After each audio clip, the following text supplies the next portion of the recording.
So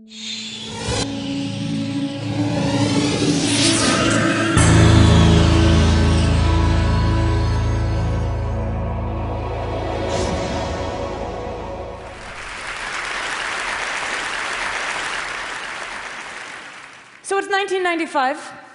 I'm in college.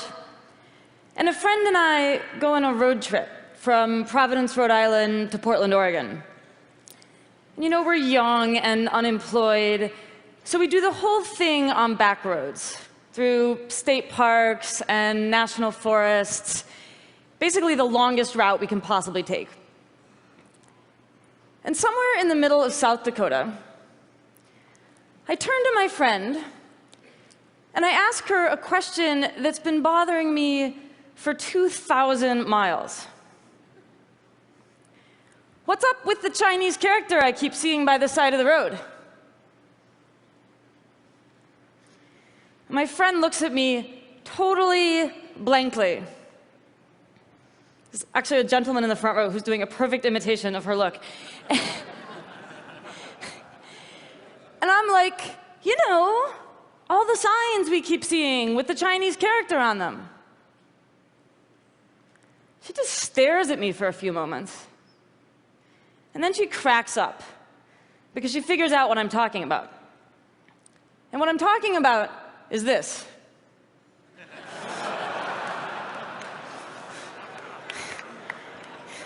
Right, the famous Chinese character for picnic area.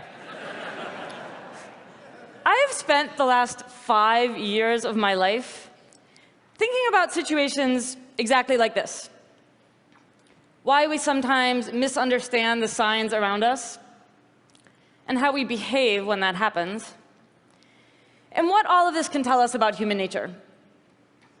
In other words, as you heard Chris say, I've spent the last 5 years thinking about being wrong.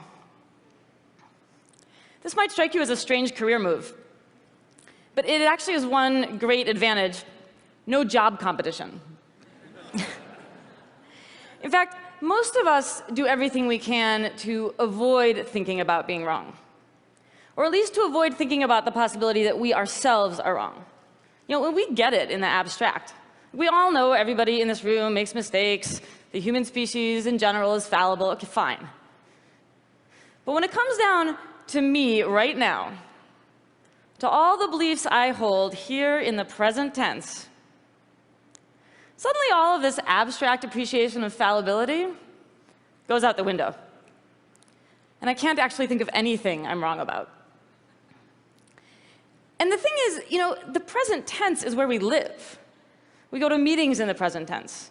We go on family vacations in the present tense. We go to the polls and vote in the present tense. So effectively, we all wind up kind of traveling through life sort of trapped in this little bubble of feeling very right about everything. I think this is a problem. I think it's a problem for each of us as individuals in our personal and professional lives. And I think it's a problem for all of us collectively as a culture. So what I want to do today is, first of all, talk about why we get stuck inside this feeling of being right. And second, why it's such a problem. And finally, I want to convince you that it is possible to step outside of that feeling. And that if you can do so, it is the single greatest moral, intellectual, and creative leap you can make. So why do we get stuck in this feeling of being right? One reason actually has to do with the feeling of being wrong. So let me ask you guys something. Or actually, let me ask you guys something, because you're right here. How does it feel emotionally? How does it feel to be wrong? Dreadful. Thumbs down. Embarrassing. OK, wonderful, great. Dreadful, thumbs down, embarrassing. Thank you. These are great answers. But they're answers to a different question. You guys are answering the question, how does it feel to realize you're wrong? Realizing you're wrong can feel like all of that, and a lot of other things, right? I mean, it can be devastating. It can be revelatory. It can actually be quite funny, like my stupid Chinese character mistake. But just being wrong doesn't feel like anything. I'll give you an analogy.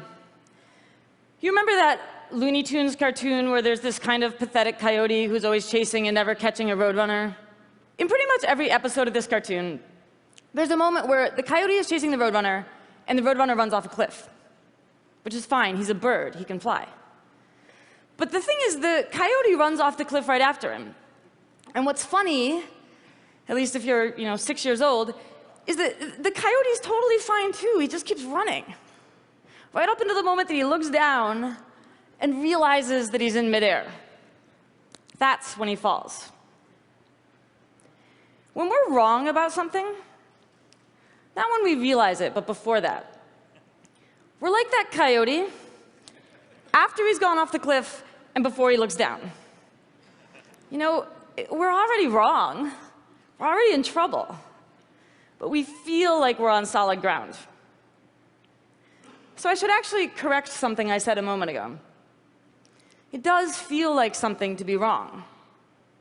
It feels like being right.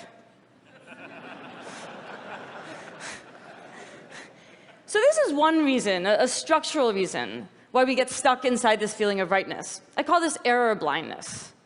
Most of the time, we don't have any kind of internal cue to let us know that we're wrong about something until it's too late. But there's a second reason that we get stuck inside this feeling as well, and this one is cultural. Think back for a moment to elementary school. You're sitting there in class, and your teacher is handing back quiz papers. And one of them looks like this. This is not mine, by the way. So there you are in grade school, and you know exactly what to think about the kid who got this paper. That's the dumb kid, the troublemaker, the one who never does his homework. So by the time you are 9 years old, you've already learned, first of all, that people who get stuff wrong are lazy, irresponsible dimwits. And second of all, that the way to succeed in life is to never make any mistakes. We learn these really bad lessons really well. And a lot of us, and I suspect especially a lot of us in this room, deal with them by just becoming perfect little A students, perfectionists, overachievers. Right, Mr. CFO, astrophysicist, ultramarathoner?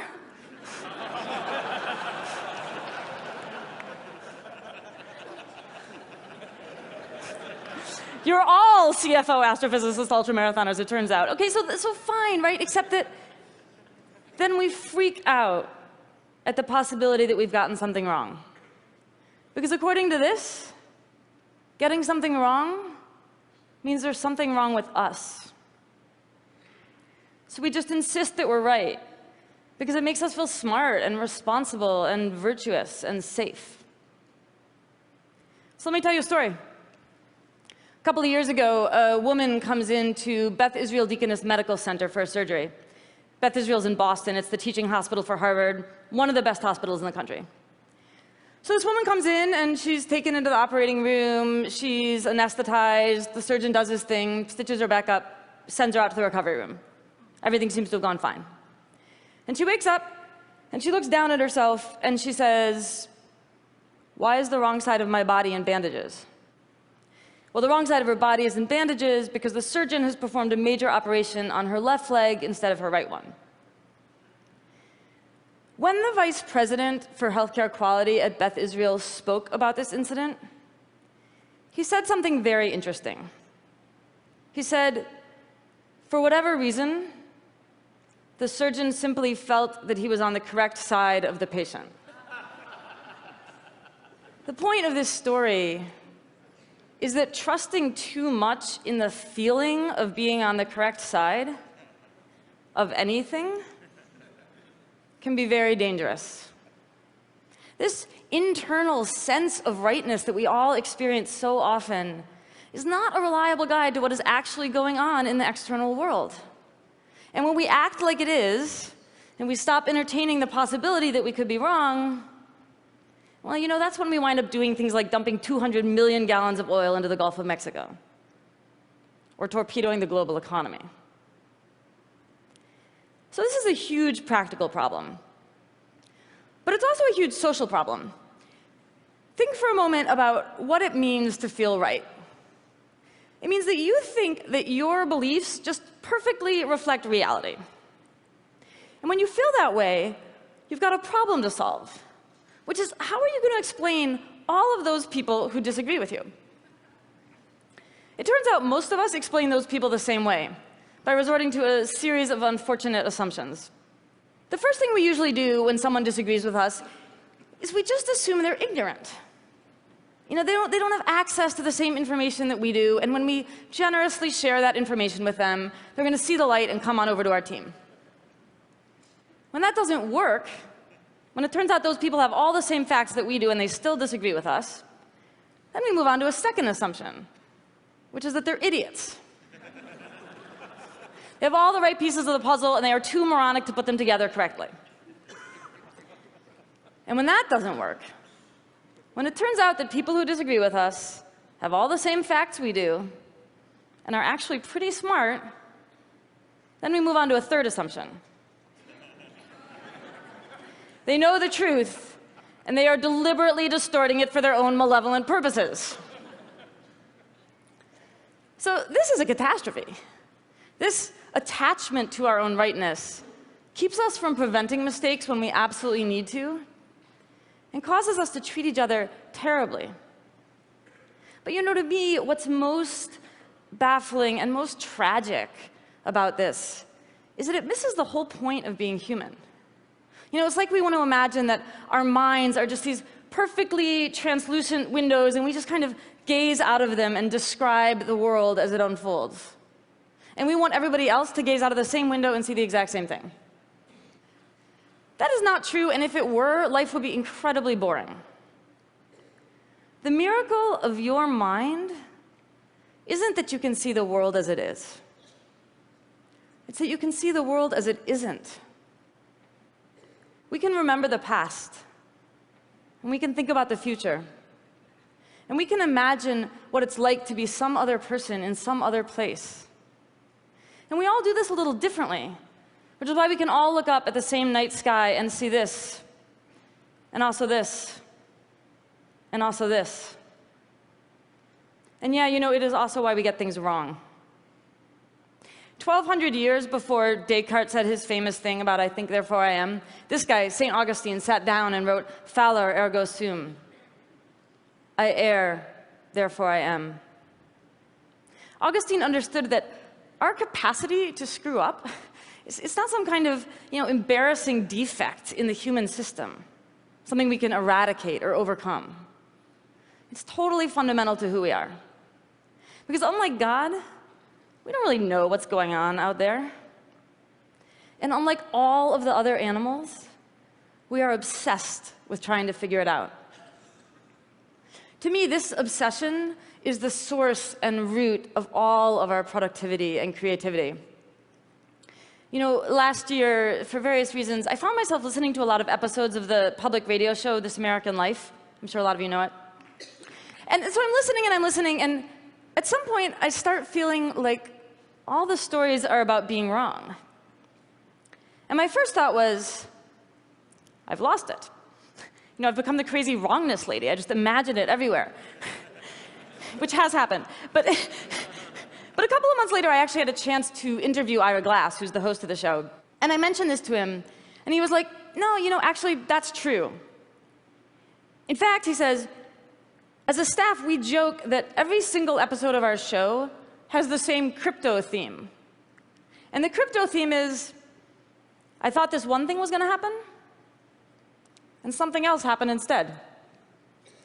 And the thing is, says Ira Glass, we need this. We need these moments of surprise and reversal and wrongness to make these stories work.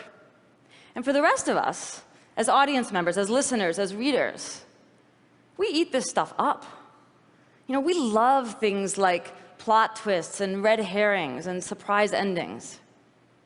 When it comes to our stories, we love being wrong. But our stories are like this because our lives are like this. We think this one thing is going to happen, and something else happens instead. George Bush thought he was going to invade Iraq, find a bunch of weapons of mass destruction, liberate the people, and bring democracy to the Middle East. And something else happened instead. And Hosni Mubarak thought he was going to be the dictator of Egypt for the rest of his life until he got too old or too sick and could pass the reins of power on to his son. And something else happened instead. And maybe you thought you were going to grow up and marry your high school sweetheart and move back to your hometown and raise a bunch of kids together. And something else happened instead. And I have to tell you that I thought I was writing an incredibly nerdy book about a subject everybody hates for an audience that would never materialize. And something else happened instead. I mean, this is life. You know, for good and for ill, we generate these incredible stories about the world around us. And then the world turns around and astonishes us. I mean, no offense, but this entire conference is an unbelievable monument to our capacity to get stuff wrong. We just spent an entire week talking about innovations and advancements and improvements, but you know why we need all of those innovations and advancements and improvements? Because half the stuff that seemed most mind-boggling and world-altering at, TED 1998,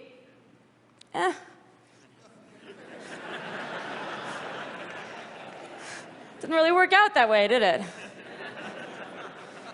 You're like, where's my jetpack, Chris?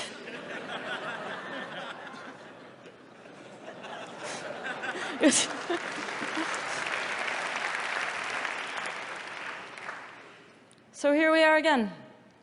And that's how it goes. We come up with another idea. We tell another story.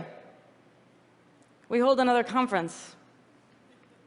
The theme of this one, as you guys have now heard 7 million times, is the rediscovery of wonder. And to me, if you really want to rediscover wonder, you need to step outside of that tiny, terrified space of rightness and look around at each other and look out at the vastness and complexity and mystery of the universe and be able to say, wow, I don't know. Maybe I'm wrong. Thank you.